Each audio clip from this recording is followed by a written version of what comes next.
Hello, আসসালামু আলাইকুম।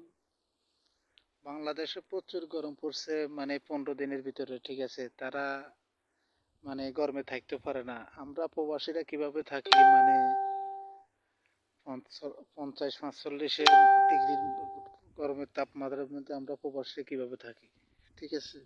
আমাদের কথা তো কেউ ভাবে না, ঠিক আছে। আমরা আমরা বাংলাদেশে একটু গরম পড়ছে তো মানুষের মানে সবার ডাকাডাকি শুরু হয়ে গেছে।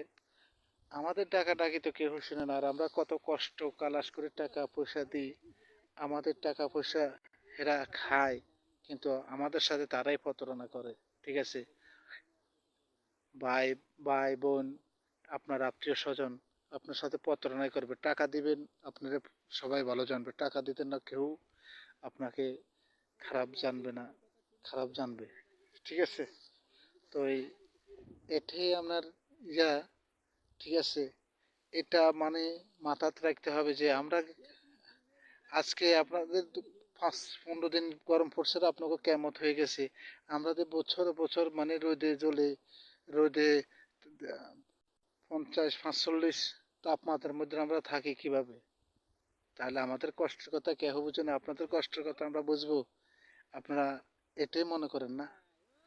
তো ঠিক আছে, আপনারা দোয়া করবেন আমাদের জন্য, ঠিক আছে। যে প্রবাসীরা যে কত কষ্ট কষ্ট করে, ঠিক আছে। তো এই প্রবাসীদের কষ্টের কথা কেউ বুঝে না, ঠিক আছে। পৃথিবীতে শুধু একমাত্র আল্লাহ, আর যদিও বুঝে তার মা ছাড়া আর কেউ বুঝে না, ঠিক আছে। তো ঠিক আছে ভাইরা, আপনারা সবাই ভালো থাকবেন। ওকে, আল্লাহ হাফেজ।